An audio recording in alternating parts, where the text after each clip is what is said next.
In the heart of the tavern, where the fire's burning bright, adventurers gather, sharing tales by candlelight. Dice clatter on the table, laughs spread wide and clear. In this cozy corner, magic fills the air. Roll the dice, cast your fate. In this game we all create. Heroes rise, legends told. In the tavern, brave and bold.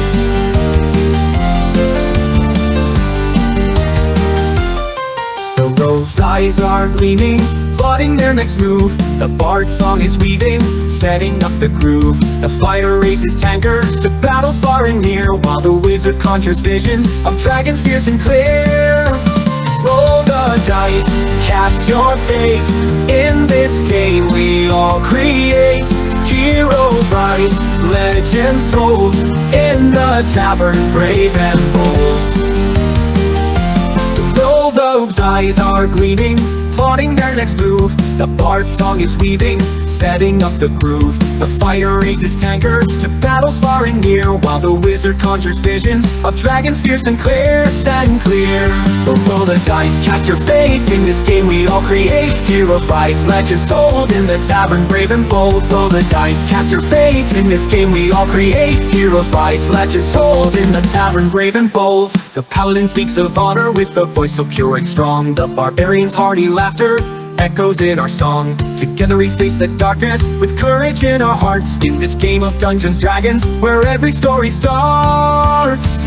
Tankards clink and laughter rings in this haven from the storm. Strangers turn to comrades, bonds of friendship warm. With every roll and every tale, our spirits start to soar. In the flickering firelight, we crave adventure more. Roll the dice, cast your fate. In this game we all create.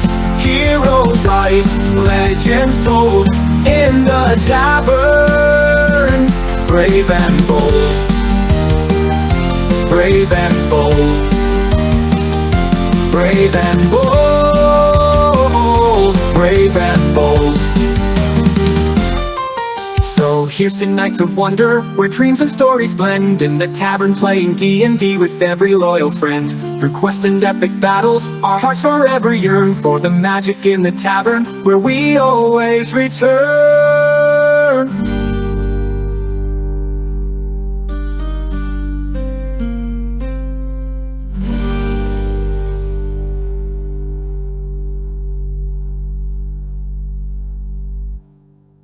Windswept deserts, blaring heat, we're in the area known as the Burning Sands. Far off on the western coast of Saphira is a tiny little town called Amonkhet. 3 travellers, all on various caravans, coming to this itty-bitty trading town. You've all received letters from a retired adventurer called Liliana.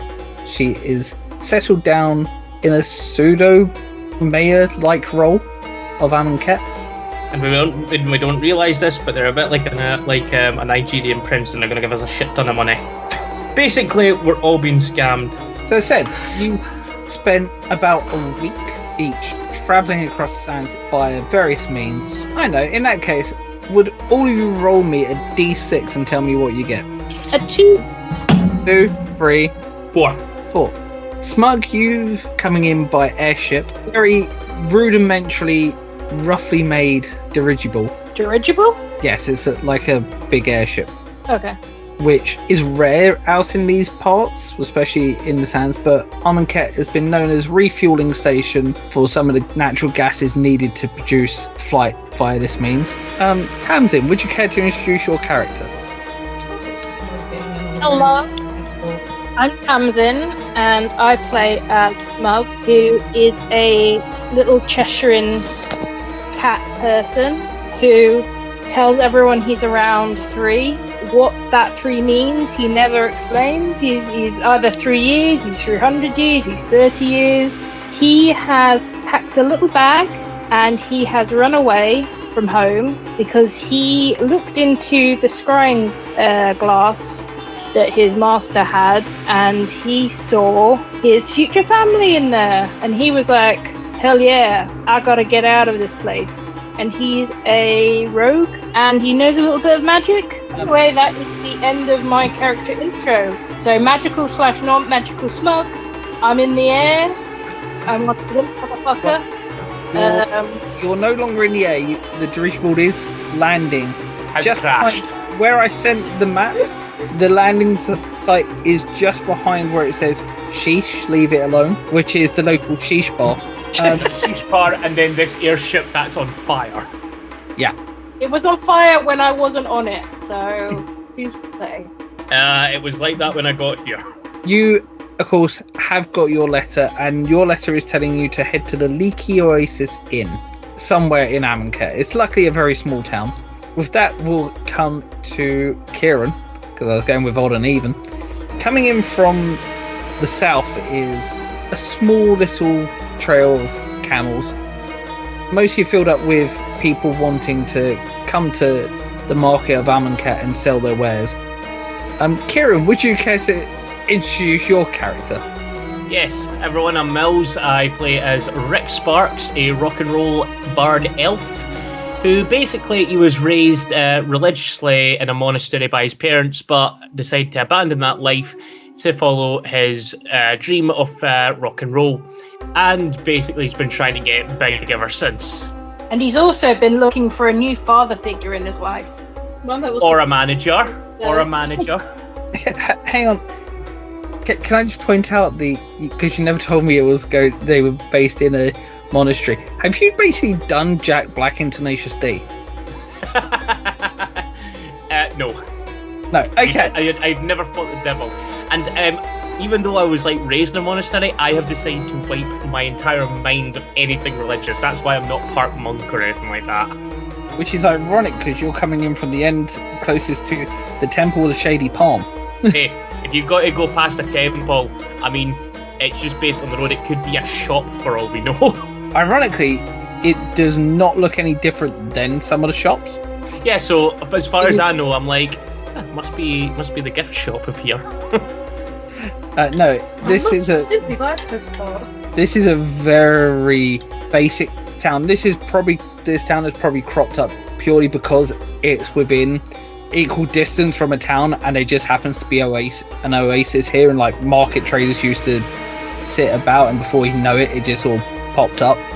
Essentially, we're in the services. Yes. And you likewise have received a letter of an invitation asking for help on something here, and coming in from the north, ironically towards the end where it does simply say the market on the map, is our final player. So Sam, would you care to introduce your character? Okay, so my name is Moxie, and I am a tiefling and elf. Don't worry about which one was who. It doesn't matter. Anyway, so I got a letter and I went, yeah. And yes, it really. I got a letter and I was like, yeah, letters are fun. Well, you see, well, yeah. I mean, I would have asked my sister, but she wasn't there at the time. And I thought, oh, I know. I'll go ask the adventuring lady because she'll know where she is.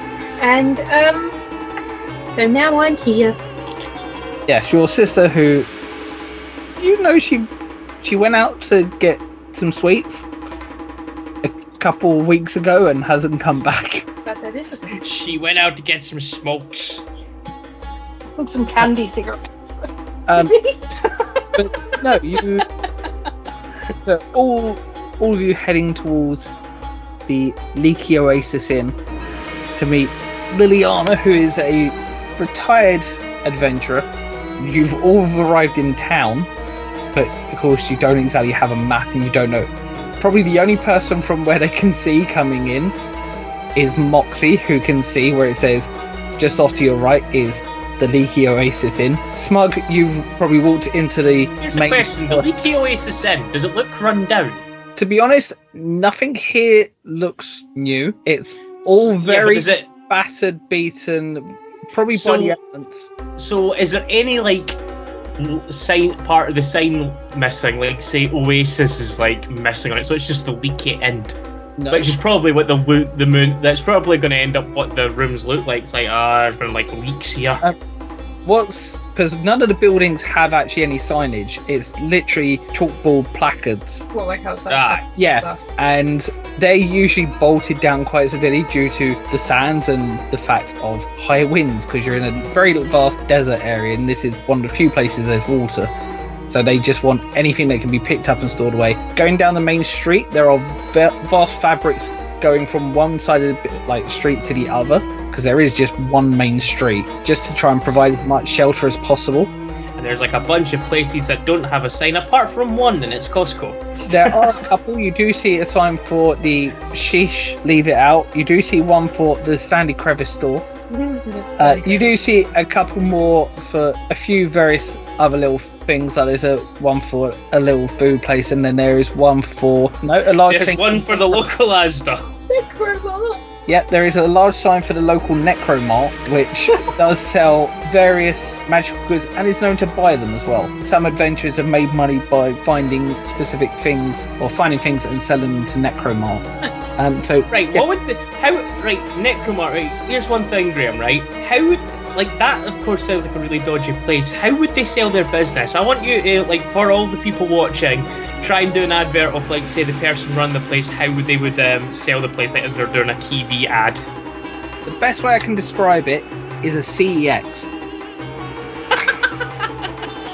So it's just I like the idea of them using, how CEX had all the adverts where they use the old phones and the old devices and stuff. It's old teeth swords. and stuff. Yeah, it's just swords, random limbs, just whatever.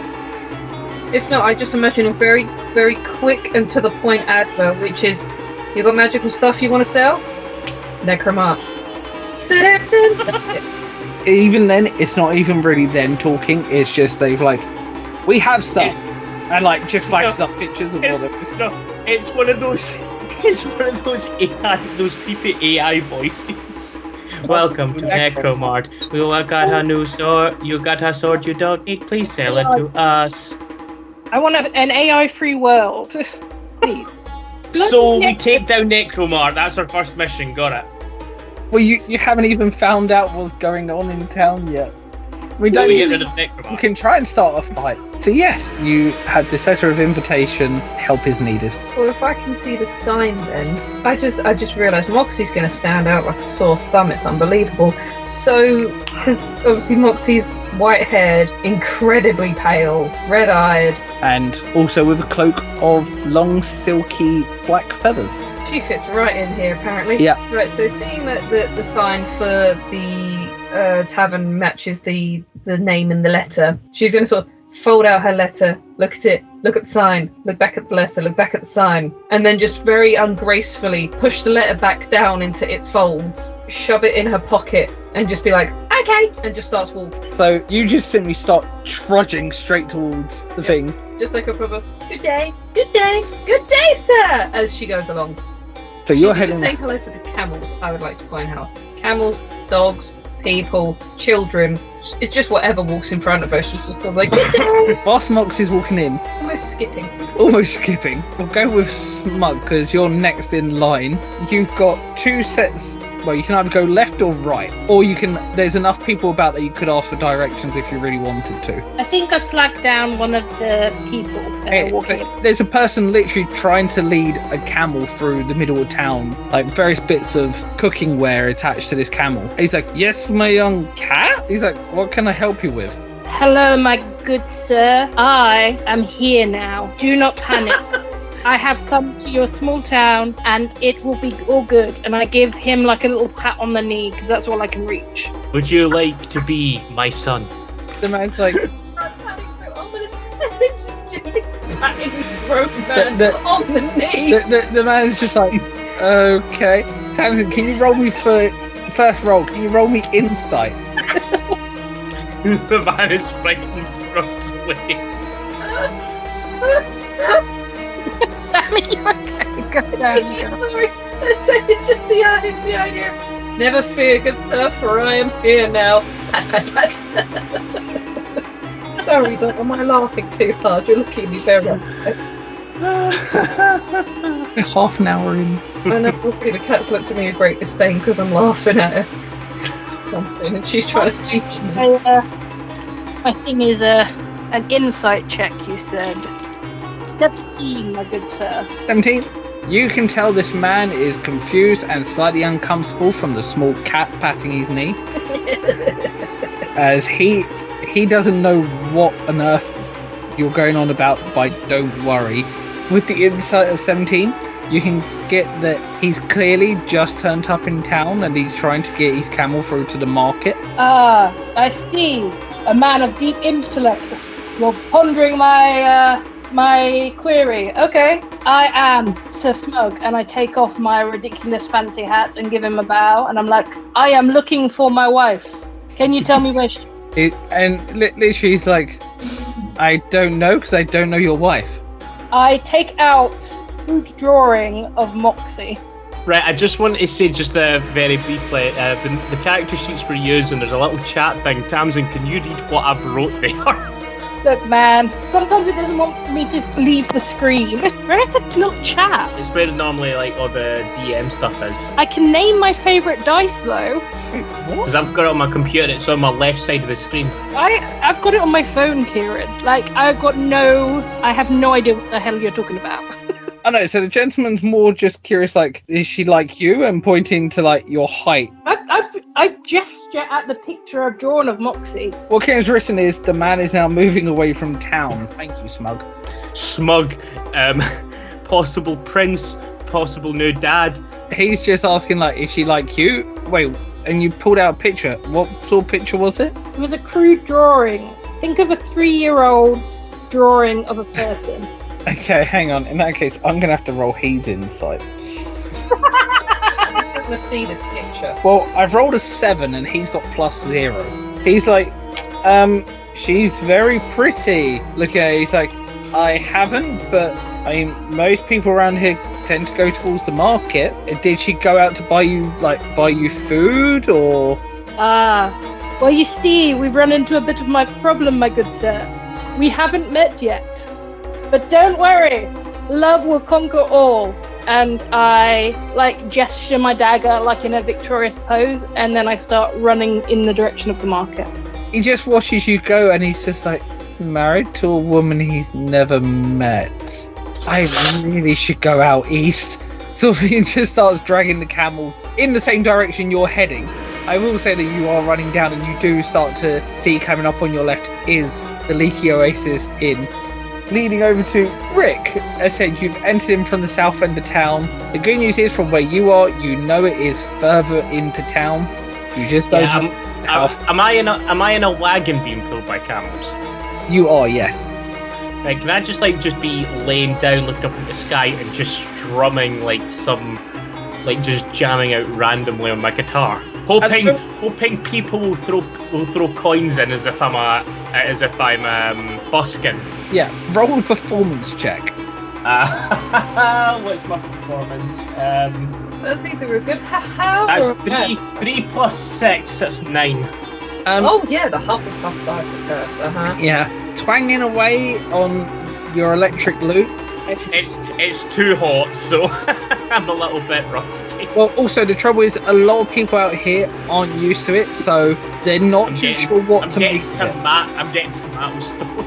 I know they're not throwing tomatoes, and especially given the fact that you're laying down, they can't actually see you. So what they think is there's just this weird caravan turning up with really weird music playing from it, and they don't know whether to suspect the seller or someone the seller is bringing in. They're given a wide berth for the seller, so in fact it's probably speeding up being able to get through town. Are you doing anything to try and find where you're going, or are you just happy laying back? I'm happy to lie there. I'm like, the camels know where I'm going. With that, Smug, as you're slowly making your way just When up. I started running, Graham, I'm full pelt, baby. Okay, well you're full pelting, but at the moment the roads behind you are clearing, because behind you there is coming a camel with a caravan with some very weird music playing from it. As you get to the entrance, the caravan with the weird music slowly pulls off towards the side of where the market is, just across the road. As you head in, you don't realise that the caravan owner is getting off and hammering on the side and shouting at someone to shut the hell up. He's like, we are in town. He's like just whacking the side of it. He's like, get out of my caravan. It's like, I've had enough of that new age music. Look, man, if you can't embrace the music, then just, leave. God. You paid me to get you to town. I get you to town. Yeah, and I gave you a little bit of music because it was a long trip. That was like, what, 5 hours? He's like, no, that was 5 days. Look, when you're a rocker like myself and you're rocking out, time goes quicker. It's different for us, man. Gotta lighten up. Luckily, though, you're in town. You're no longer my problem. Good day. It's like he's just not even moving. He's just like pointing for you to get out the back of the caravan. Well, I put my guitar onto my back like it's a sword, but I've got the strap on it, so I'm not going to lose it. And I grab my pack and I just jump off. Literally, the bloke's like, I suppose I should be nice before you say goodbye. It's like, where are you heading in town? Right in front, you do see a chalkboard for the Leaky Oasis Inn. I just walk towards Leaky Oasis Inn without speaking to the guy. With that, you just hear him go like, goodbye, do not come again. Well, you see the Dragonborn walking past this, and he's just like, he's just like, I see your reviews are good, and just like starts talking to the driver about getting a lift somewhere. See, in this universe, the Dragonborn think that a middle finger is a thumbs up. Just not them, kobolds as well. Oh god, I forgot those poor little babies got Yep. told of this thing. For that reference, please see Lands of Saphira. You are all in the tavern. I will say that you are in separate sections of the tavern. You do see a half-orc woman behind the bar. You do see a very large greatsword sort of hanging up behind the bar as well. It is decorated with some little desert flowers, as though it's more a statement piece now than its intended purpose. Graham, can I look around the bar to see if I see Moxie or Rick? Roll perception. Am I good at perception? Not really. Let's go! What did you roll? 4. As you're looking about excitedly, you bump into the bar. I turn around and say, huzzah, ruffian! Who dares? Be smug. As you say this, you realise that you are looking at the wooden bar, and in fact, more actually, you're looking at a bar stool just in front of it. I look around to see if anyone's noticed, and I kind of hop up on the bar stool. The half-orc who's behind there is just like, did you need any help, like, leaning over? I lean in and I'm like, Madam, you may not know this, but history is happening today. I am meeting my wife. She's like, I'm very flattered, but I am spoken for. Oh, no. And I take out my beautiful drawing and I'm like, this, a vision of beauty. Rick, I will say at this point, you're walking in and you see behind the bar there is a half-orc woman speaking to a small cat holding up a piece of paper. Moxie, you have already been taken through to the back area. Yay! And I want to stand by the bar and wait to be served. I know the half-orc's like, yeah, someone came in looking like that earlier, so I think you might be right. Huzzah! They're like, well, at least I think so. And you see them really squint and like turn their head at like almost a 30-degree angle. She's like, yeah, she went through to speak to Liliana. Oh yeah. I'm also supposed to speak with that person too, but it's kind of like not a big deal. And she's like, that's good, because I know we're due another person over the next couple of days. It all just depends when they turn up. If you like, I'll take her through. I tap the counter just like politely, and she's like, let me go and help. Looks over and sees it. She's like, the lady, the gentleman, let me go help this customer. And she steps over and she's like, how can I help? Did I hear you say that a Liliana was here? Yeah, she's the boss. I present the letter. I've been asked to see her. It seems I've been here earlier than you were possibly anticipating, unless there's another person coming here. No, as far as I know, she put out requests, and it all depends on who the guilds and such have been able to send through, 'cause I know she needs a bit of help. Where would you like me to go to wait for the boss? She's like, well, if you follow me, and as she turns around, you do realise that this half-orc, her left arm stops just below the elbow. So it just gets down to the elbow and nothing below. She's like, yeah, the boss is just this way. And she's walking through, she's like, yeah, I owe her big time after she helped patch me up. And she leads you through a couple, like, veiled sort of... Is she also taking Smug with her? Oh yeah, no, she's letting Smug know as well. Be like, apparently both of you need to come this way. And she actually gives Smug a little tap. She's like, and to meet your lady friend. Don't worry. She's like, I'm always a keen advocate for love. So she leads you through and pushes open a final wooden doorway, and sitting there is Moxie. That's from Smug. Talking to a human lady, long dark hair, purple and black silk robe almost dress. As they go talking, she's like, and I believe these would be at least one of the people I want you working with as well. Half-orc, who previously showed you in, opens the door for a small cat and an elf. And sitting before you two is an albino tiefling elf, or telf, mostly dressed in black with bright red eyes. She enthusiastic to miles and waves. Smug is like, oh my god, play it cool. And he like smooths down his eyebrows and he puffs himself up to make himself look bigger, but it does nothing. Just looks really, and he's like, hello ladies. Seeing Smug's really fancy hat, you kind of see Moxie's like eye twitch slightly, and she just for a split second just goes, I love your hat, it's just so fancy, perfect tea party hat. And then I want to sit at the table and just be like, is this who I'm going to be working with today? But it's been a long 5 days. He's quite tired. I get distracted from Moxie and I look over at Rick, and a small frown appears on my face, and I'm like, somebody should be teaching you to be a bit more polite.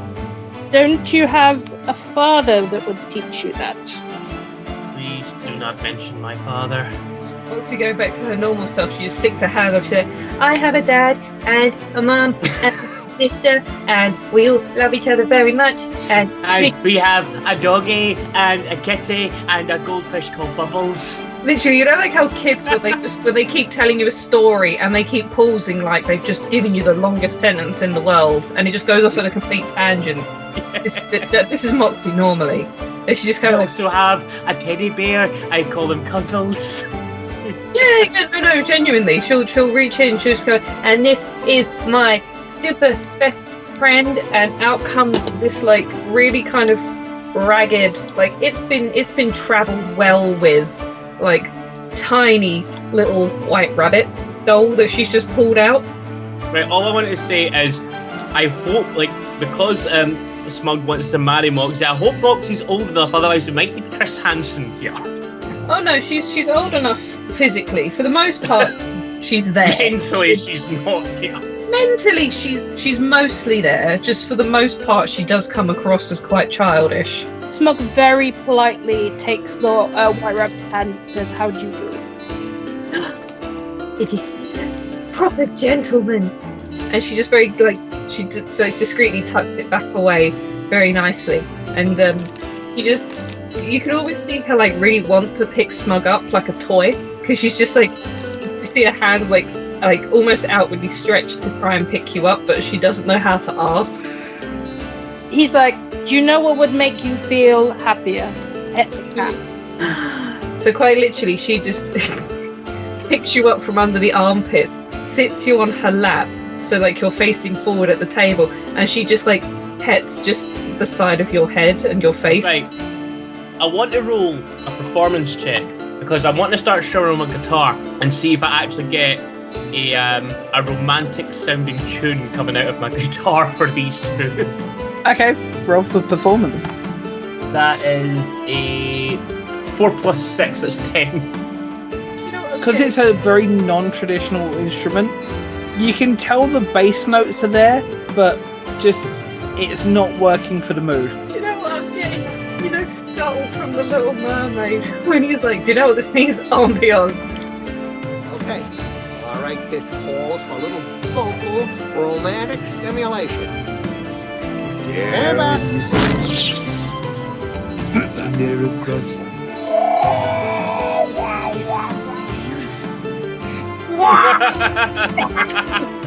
Liliana just gently reaches over and she's like, if it's okay, and like just pulls Rick's hand away from the strings. It's just like, sorry, but I don't think some of the patrons in the inn, they're not ready for it yet. With Rick Starks and that hand now being moved away from the strings, Moxie will just immediately shove her hand, like reach over, like still holding Smug so he doesn't fall off her lap. Just like reaches over and just jams her hand into yours for a handshake. Just like, my name is Moxie, and just very enthusiastically shakes hers, and then immediately moves over to Rick's hand, jams it in his hand, and goes, my name is Moxie, and just shakes. Liliana's like, yes, I know, we've already introduced ourselves. Okay, this is a bit forward. Liliana's like, okay, well in that case, let me get the ball rolling for this little meeting. I need some help. I am the semi-mayor / sheriff / innkeeper of this town. There is literally me, Colette, and gestures to the half-orc, and one very crotchety old man to look after this entire town. Hey, who is preaching? When she hits crotchety old man, she'll just lean down to Smug and just kind of go, so sitting next to us, I think. A young guy who is in need of a parental figure in his life. Do I need to roll to if I hear this? Since they're whispering. Are you two trying to be stealthy, or...? Nah, we're kid whispering, man. Yeah. Oh yeah, no, you can hear them. Yeah, I'm like, old? I'm 22! Liliana's like, no, actually his name is Crotchety Old John. She's like, The first name is Crotchety? yes. Well, it's more a nickname. Oh, imagine having your baby and just being like, I know Crotchety. The Yeah, trouble but is, here's the thing, is it just crotchety or is it crotchety old, like hyphenated? Because that would make it even worse. It's like, this So guy, what's the middle my name? child, he is old. she's like, his name is John. Everyone just calls him Crotchety Old John because although he's lovely, he's a grumpy old man. oh, so he can be an old grumpy bastard. Speaking of getting married, let's go around the table and think about if you'd want to get married or not. Starting with you, Moxie. Yes, I would. And it would be a really nice wedding, and all the family would be there, and we'd have lots of food. And I'd wear a really big, poofy dress. I love that idea. I also think that my wife should have all of those things as a thing, and I would wear an even fancier hat, and my beautiful son would be there, and my beautiful wife, and me. There's a little, as you realise that Liliana's standing there, she's like, if I could, I was partway through explaining things, sorry. I love how Rick is the only one that's listening to Liliana. I'm not gonna lie, man. Moxie is so easily distracted. I'm surprised she made it here. Like, without getting lost. Realising what these two are like, Liliana just suddenly... Rick, you notice Liliana picks up her keys and just puts them on the table. No, she picks up her keys and jingles them, thinking that'll quieten down Moxie. Probably will as well. Anyway, And that or Smug's gonna jump for the keys because they're shiny. we have a slight problem, and due to the nature of the situation where it's just me, Colette, and Crotchety Old Joe the Bastard. Yes, his middle name is The. I find myself in a predicament where I need something investigated and I can't leave town. Because if we leave to investigate, no one's here to protect the town, there's bandits. So I was hoping to hire adventurers, very politely putting her hands out, signaling Newfree, to look into a little bit of a mystery for me. I can pay you well. With that, she's like, for example, I have 150 gold pieces to split between the three of you. That's 50 gold pieces each. Whatever you find out in the sands, you get to keep. So many seashells. You just see this all confused at the idea of seashells. The only time Moxie's seen sands at the Beach. Yeah, I can. Basically, there have been complaints from some of the travellers of shifting sands and people disappearing in them. But then, Quick, sir. from where people have found bodies, just not of people, but of creatures as well, they appear to be missing their teeth. I have teeth. I basically would like to hire you three to go and investigate. We've recently had reports of a large body out in the sand. It's going to take about 3 hours to get there. I can provide mounts for you to be able to travel on. Moxie will stick her hand up. I'm going to be making avail to you a sand sailor. So it's not a mounted in an animal, because I would hate the idea of something happening to an animal. What I'm providing you with is this, and simply she folds out a diagram for you, and the best way I can describe it is part boat, part surfboard. So it's like a boat, but instead of for water, it's for sand? Yes, I'm also going to make this better. If you can find out what did it and put an end to it, you can keep the sand stick. I love free. Moxie again will stick her hand up.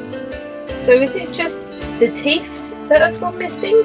Or is it like everything? This is what's weird. It's just the teeth. So no skin, no...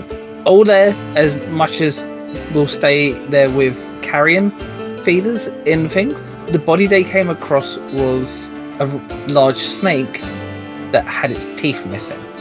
How can you send the old people with no teeth if it wants teeth? Because if they're that old, then they won't really be able to put up much of a fight. I've seen young people with no teeth. They usually get them knocked out. Yes, but sadly, we don't get many of them here because it's a trading town. If people don't really hang about long enough to do it, and we don't really get many adventurers from it, which is why I had to send letters out to try and ask for help, which is what you have in your pocket. What about if you got the bandits? And then, if they get their teeth stolen, then it solves your bandit issue. Because the trouble is, the bandits tend not to want to work; they just want to kill the people and take what theirs. So I've figured out a way to solve your bandit issue, as well as...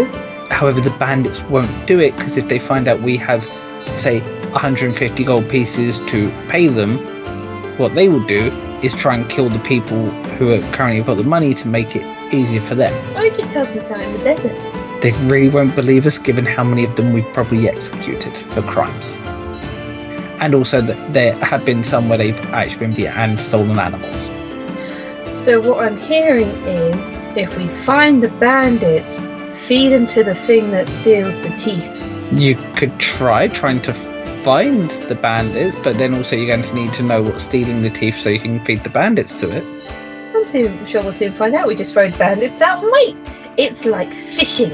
And she'll sit there really proud of her deduction. Turning to Rick, she's like, so if you could go and investigate the large snake, 150 gold pieces split between the three of you, and solve the issue, you get the sand sailor. I would like to point out, for anyone who's curious, intelligence is Moxie's dump stat. She's better than average, but she's not a genius. Really? I thought she was the smartest person in the room. Says the strongest man in the room. Yeah, I do have cuffs of hell's strength. So That only gives yes. advantage. Yeah, but it still makes me stronger. What's your strength modifier? I'm saying nothing.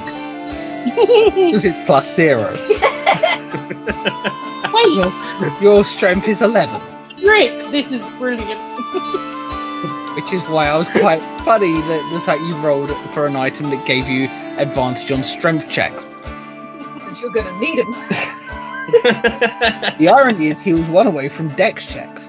Aww.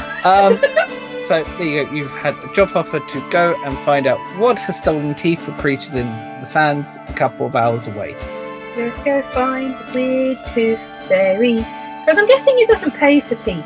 It just takes teeth. No, it seems to kill whatever it is taking the teeth from. So it's an anti-tooth fairy. And worse, it takes the teeth and doesn't even give you the money. Oh my god, that's the worst thing ever! I know! It's really not fulfilling its contract. The Tooth Fairy Fulfilling. here is... the Tooth Fairy here is really lax.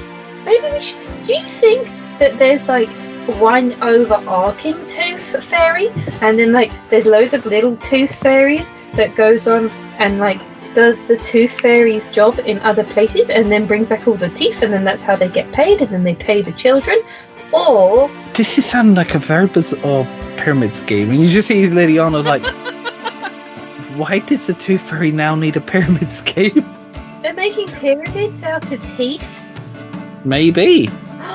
Colette, if you would help them get along their way, they can go and find out if there are pyramids made of teeth, because there's pyramids in the sands. Moxie still just with Smug is just gonna like put like a hand under his back legs, still carrying like putting her arm under his armpits and just starts carrying him out.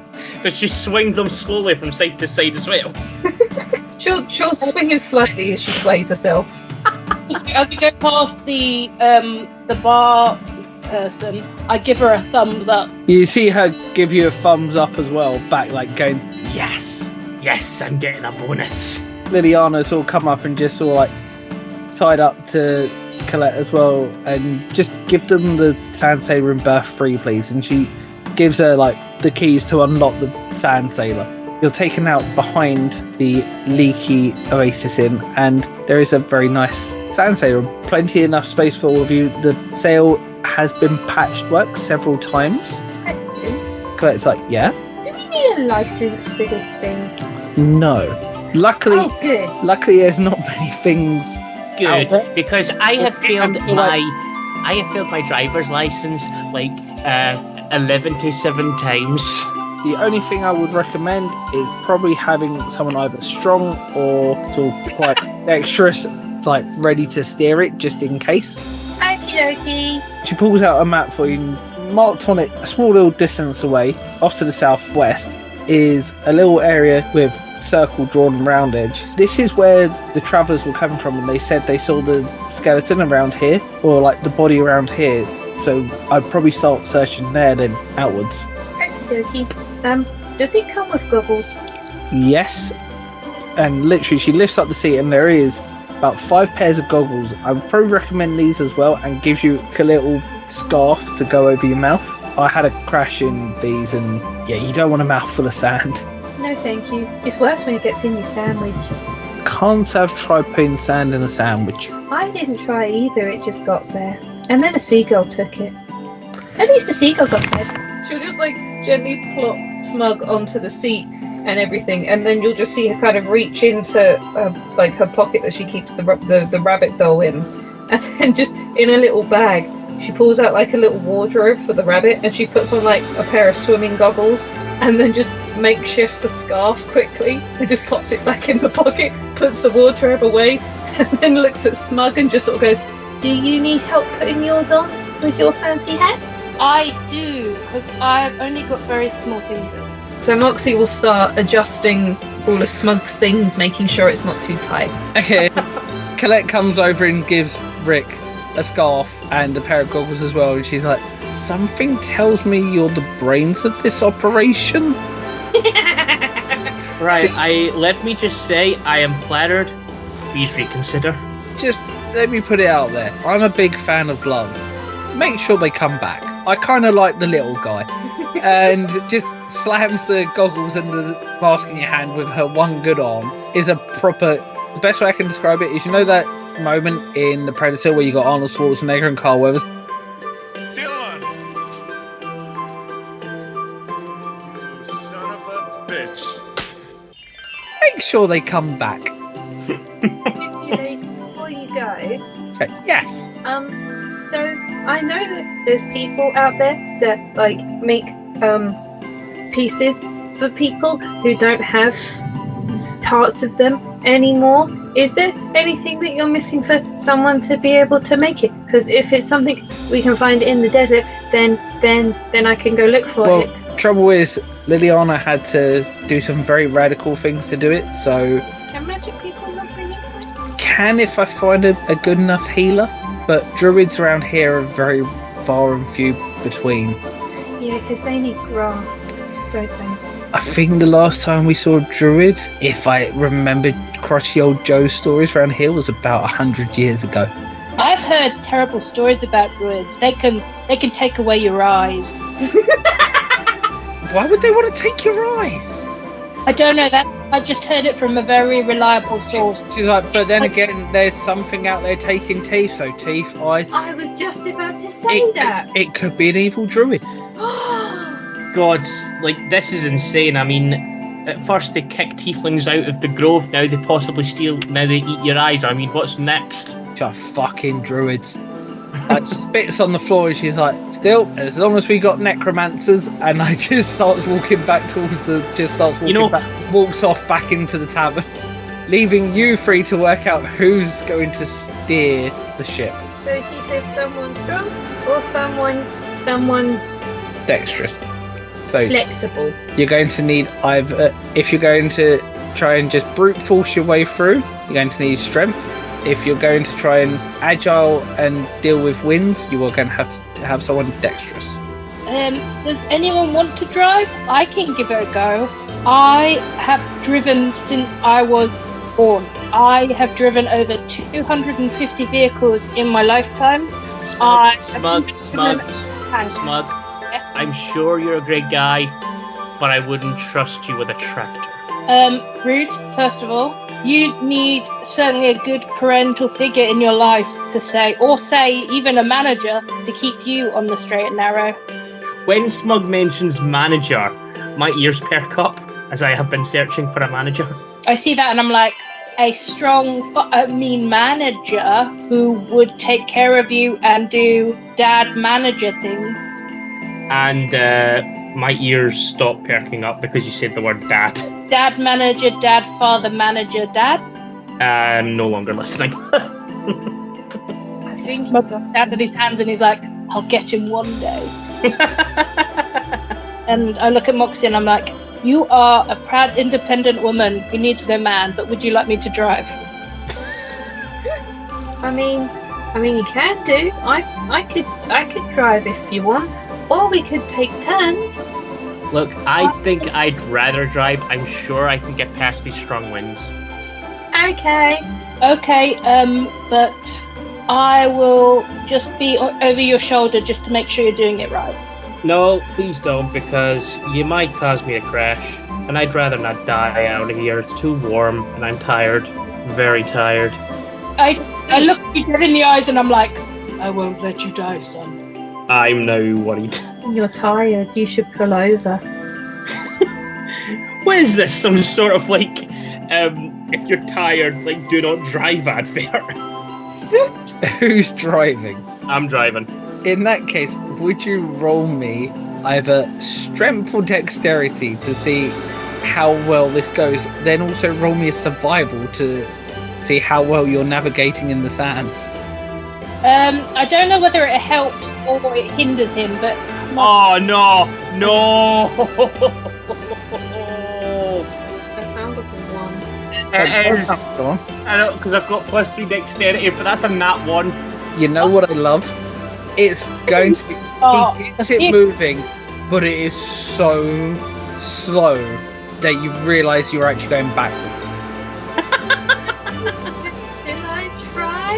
And Moxie would lean over and be like, I don't think it's this one. And she'll nudge another lever. Okay, roll. Roll an 11, so a 14 in total. Okay, Moxie reaches over, nudges lever, and takes off the handbrake. Just because one, it's got to be a handbrake.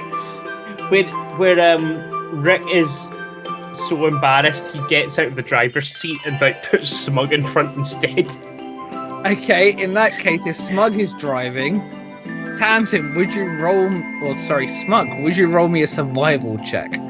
hold on. I rolled a 17. I just need to see what I need to add to it. Plenty enough. The DC was going to be 12. 21. 21? 21? You are zipping through the sands. You, having claimed to have driven this 250 vehicles previously, is clearly paying off. Smug is trying to be like while he's driving, he's also telling Rick how to actually drive. He's like, and you press this button if you want to go faster, and you use this one to steer. And this Rick is not listening. It sounds like when your dad's trying to teach you how to drive a car. So you're zipping through the sands, and after a full start, it does take a little while longer than you're expecting. And you start cresting a dune. This heat is cooling because we're actually getting towards night time because of it being so late. And off in the distance, you do see a body of a giant snake. It's not ridiculously giant, but compared to a normal snake, it's huge. You're about in the right area. You could presume this was the snake body in question. I'd say I fought a snake that had at least 50 heads and was 200 times the size of that, and I won. And the snake was defeated, and I'm very good at fighting, by the way. A perfect trait in a future husband. Moxie's enamoured. Just that, like... Rick is confused and just wondering what the hell are you on about. Hey, Kieran, do you want me to roll persuasion on that? No, that's what I'm thinking, not what are you... That's what he's thinking. I don't think you're a mind reader. Well, if you did, I rolled a 29, so you would probably believe that I fought that giant snake. So, no. If not, at the very least, you think that Smug's a mind reader. Look, can I just pull out my guitar and start playing something like Paint It Black or something like that? Yeah, roll for performance. That is a 9 plus 6. So 15. Yeah, so you're giving out a good rendition of it. It's really playing up to the instrument as well. As you're going up the sands, you just have playing away. That's fine. As we're walking, Moxie's going to be clapping in beat. Well, you haven't said just stop in the vehicle yet, so you're still going on the vehicle. Oh, fair. So she's still clapping in beat. Smug is like, gosh, this newfangled music. It's not quite to my taste. Could you play something classic, like, I don't know, the Gorgon Munch chanting or something? I don't know that one, so I'm going to continue playing this because it's actually what people like. Da, da, da, da, da, da, da, da, da. Thanks, Wednesday. That's why she's just going to be sitting there going, I don't know what this is, but it is not that bad. And she just... My Moxie's just vibing. If you great time. don't stop in about less than a minute, you're going to hit this giant snake's body. Maybe stop. What was that, Moxie? I should go faster? At this point, you'll just see Moxie just like gently reach over and go like, I think we need to press this one. She's pointing to the brake, she assumes. Yeah, no, actually, I think Roll Sam an should... intelligence check. Yeah, because she assumes. Because you said she thinks. I mean, she just figured out the handbrake by accident. Yeah, I know. But you said she thinks. It could be the brake, it could be the accelerator. Ooh, I like them odds. I floor it. Kieran, roll... No, actually, pick. Odds or even for the accelerator or the brake? I'm going to go for evens for the brake, odds for the accelerator. Depending on how well this next roll goes, would it be athletics? It would be Okay, athletics. cool. I rolled a 2. So you said... Evens for the brake. Yeah, so the good news is, Smug slams his foot down and brakes. Actually, can everyone roll me a dexterity saving throw? Nat 20! You stay on the boat. Or the sand sailor. 18. You stay on the sand sailor. Oh, God. Oh, no!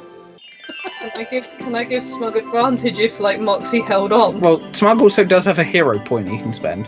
Nah, what was I adding to it, Graham? It's a dexterity saving throw. Okay, it's 11 then. You also stay on the boat. Luckily, you all beat 10. Look, I rolled a 4, man. If I wasn't proficient in dex. So you all stay on the boat. It comes as Smug thinks, yes, I'm going to put my foot down on this accelerator, slams his foot down, hits the brake. But I just imagine in unison we just hear. I say, and that is Smug against the steering wheel because there are no seatbelts. So hey, Smug like, it's like, you know that sound of a cat with a hairball? Yeah. That's Smug over the top of the steering wheel. So no, yes, you are stopped. There is a large body of a snake, literally about 2 foot off the end of a sand sailor. Moxie's gonna like get the edge of her weapon, so like it's gonna be like the stick end. Which weapon? Remind me what ones I have. Well, because of one of your magic items, you've got every weapon. Okay, it's like a glaive or a spear, so it's just gonna be. Okay, so yeah, what you two see is a brass bracelet or bangle around Moxie's wrist suddenly go liquid, start to stretch out into a long glaive-like tool. You know what I love though? Just the idea of like her just like flicking her wrist up really like elegantly, and just out comes this spear. And she just starts using the tip of the glaive blade to lift up the edge of the mouth. There are no teeth in this snake. So seeing that, and before they get out of the ship, she's just gonna like gently like poke like the ground around it. It plunges in, but that's because it's sand. But then again, the body of the snake is on top of the sand. It's not sinking. Okay, I think we are safe from quicksand. And she'll like just put her foot outside and just like, you know, like when kids want to test like if the water's cold with their feet, so they like jam their toe down really quickly. She just does that and just waits to see if something comes up. No, still sand. By the way, Graham, I do have that tremor sense thing, so if you do have to tell me. Yep, if anything comes within 60 feet. So she'll get out the boat. Okay, so you get out the boat, you're on sand, you're in front of a giant snake. Is it still? It is dead. Is it bony or is it skin? It's skin. You can tell for some reason nothing's come to, no extra carrion have come to feed it. You roll me a medicine check or investigation.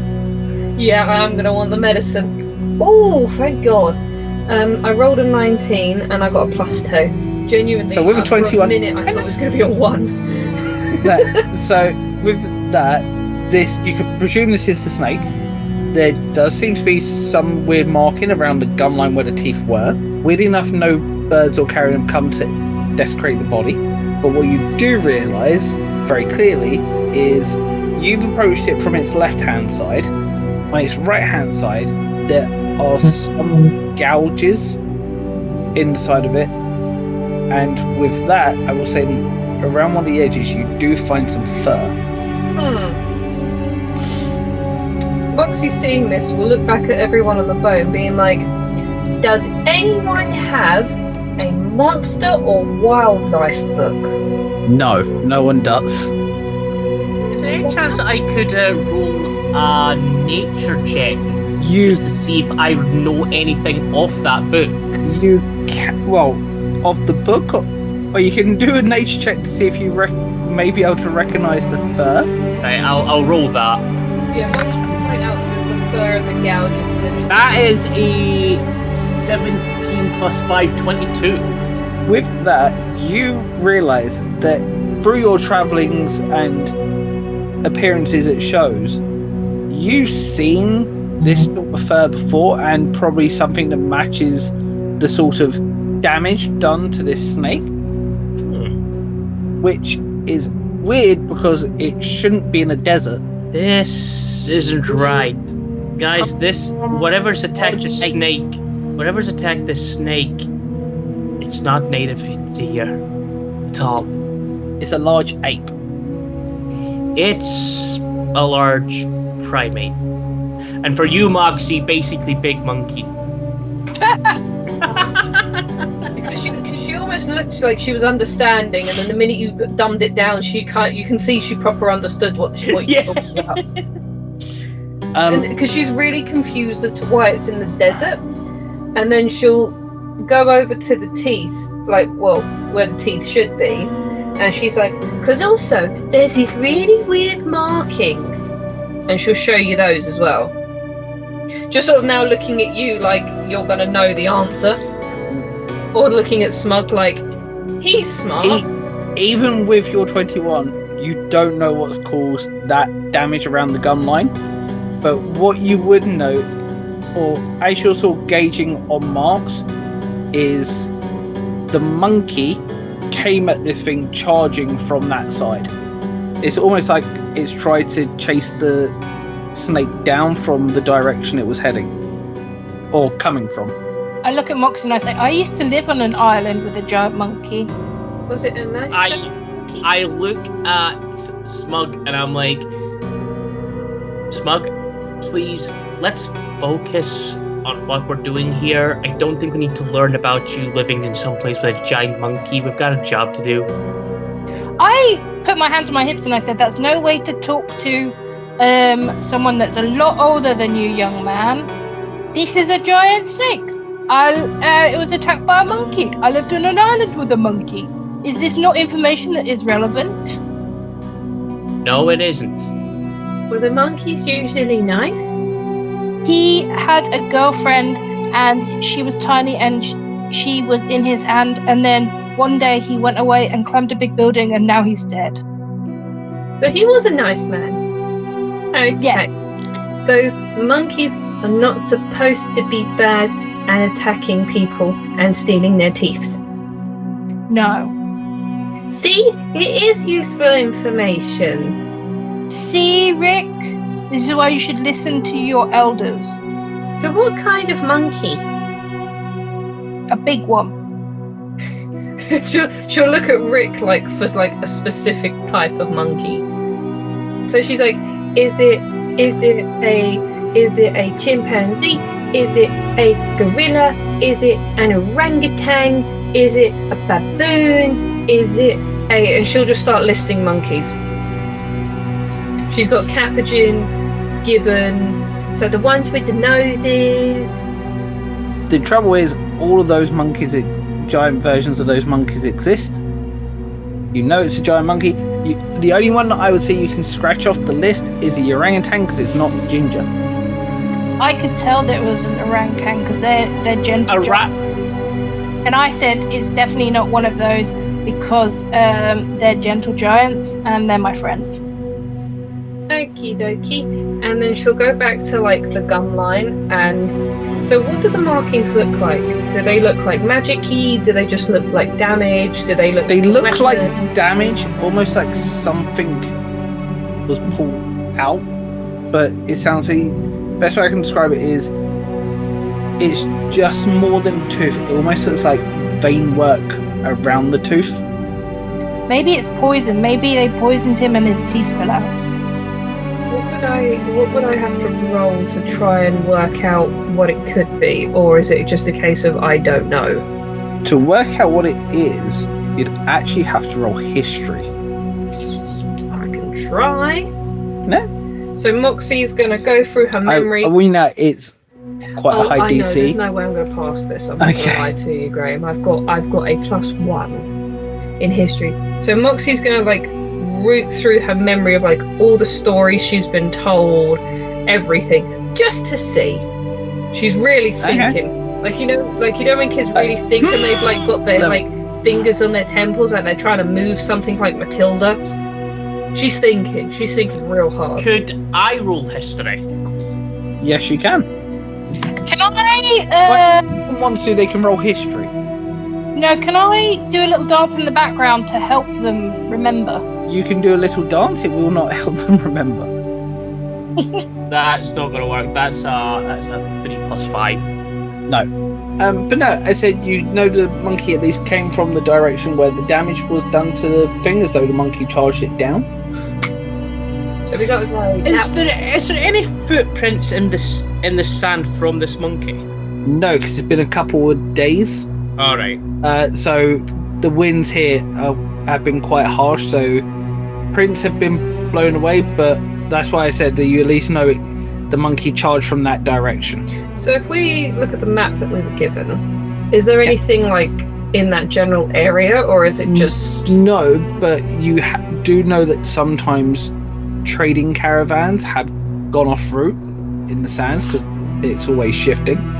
So especially with stories of issues with sands, dunes shifting, bandits, sometimes people do take slightly bizarre routes. Also, the sands go on for days. If someone's tried to walk through a desert with no point of sort of I'm going that way, eventually you will actually do one giant circle. Okay, so looking at So the map, it's easy to go off course. Okay, so looking at the map and the fact that there is like nothing marked in that general direction, she'll kind of point out that's the way that the monkey came. Do we go that way?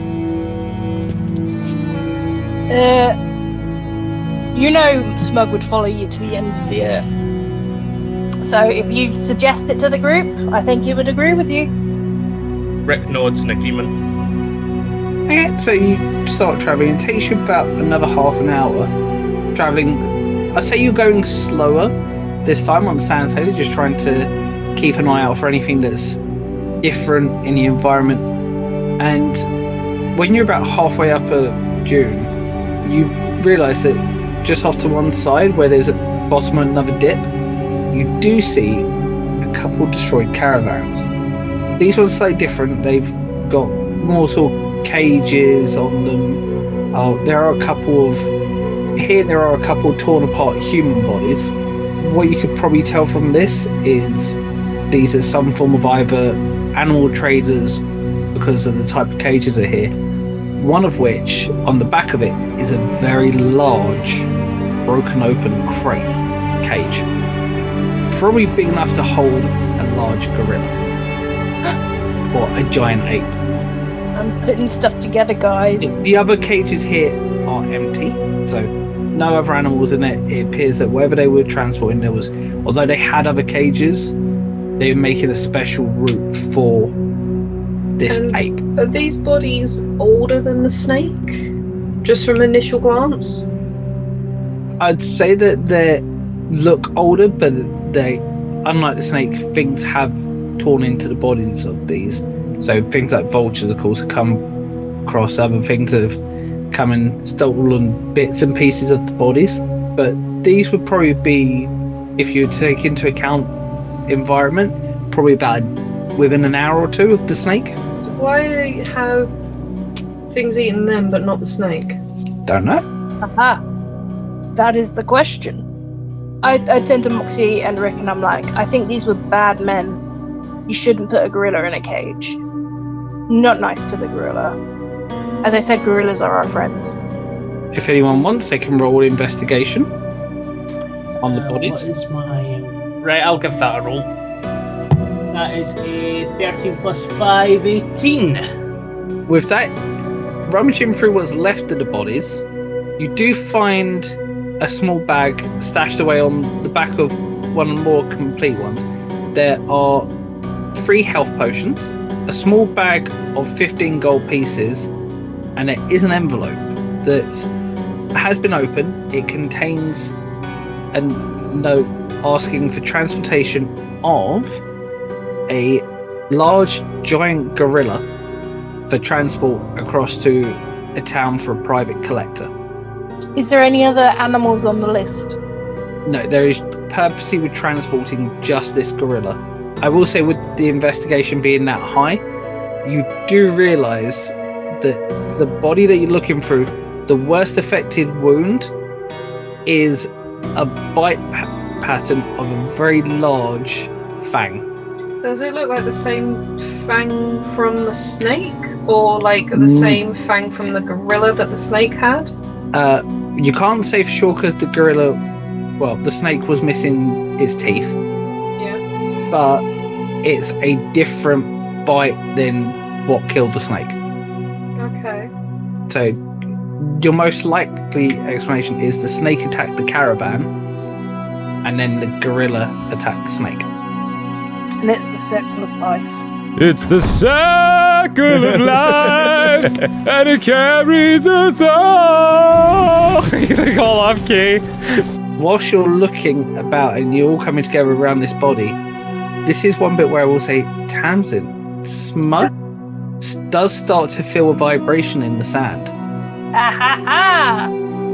I'm like, guys, I think something's approaching us within 60 feet. Except for, I will say, because of your boots and warning people, you get advantage on this. Would you all roll me another dexterity saving throw as the ground beneath you collapses? Oh, That's a 6. 22. As I said, you do get, Kieran, you did roll with advantage, right? Oh, I did say you get advantage because of no. smash thing. That was the worst roll. That was worse. That was a nat. The worst one was a nat 1. Oh my god. damn. Then you jinxed Kieran somehow. Yes. Yeah, I would like to take the 25 over the 11, Graham, please. Okay. Okay, Rick, you take 6 points of bludgeoning damage as you all fall. The reason you take the damage is because you're at the bottom. As you land, you find yourselves deep underground. You dropped plenty over 10 foot. The only reason that you didn't take more damage is because you landed in a large pile of mushrooms and muck. Hold on a tick. Can I do a nature check on these mushrooms? You No, can do. Rick. Whilst you're at it, can you roll me perception? Hold on. The nature is an 18, and perception is 15. An instant before it happens, you realise what these mushrooms are, as 4 shriekers start to scream out loud. As you look up, there are 2 goblins standing at the back of this 20 by 20 room. The goblins, seeing you and hearing the shriekers, run towards a small corridor that's behind you and pull a lever, and before you can even move, the rocks that were above it come crashing down, sealing up the way out. You are left with 4 shriekers, only 1 exit, and that is probably where I will say we will end it for this evening. Roll the dice, cast your fate. In this game we all create. Heroes rise, legends told. In the tavern, brave and bold.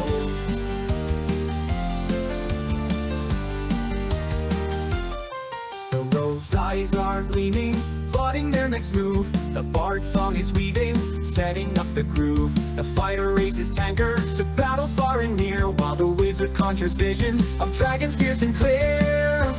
Roll the dice, cast your fate. In this game we all create.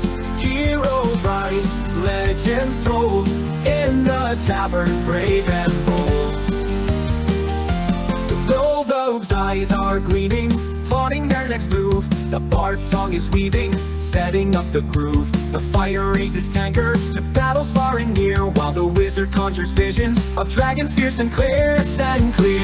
Roll the dice, cast your fate. In this game we all create. Heroes rise, legends told. In the tavern, brave and bold. Roll the dice, cast your fate. In this game we all create. Heroes rise, legends told. In the tavern, brave and bold. The paladin speaks of honor with a voice so pure and strong. The barbarian's hearty laughter echoes in our song. Together we face the darkness with courage in our hearts. In this game of Dungeons Dragons, where every story starts. Tankards clink and laughter rings in this haven from the storm. Strangers turn to comrades, bonds of friendship warm. With every roll and every tale, our spirits start to soar. In the flickering firelight, we crave adventure more. Roll the dice, cast your fate. In this game we all create. Heroes rise, legends told. In the tavern, brave and bold. Brave and bold. Brave and bold. Brave and bold.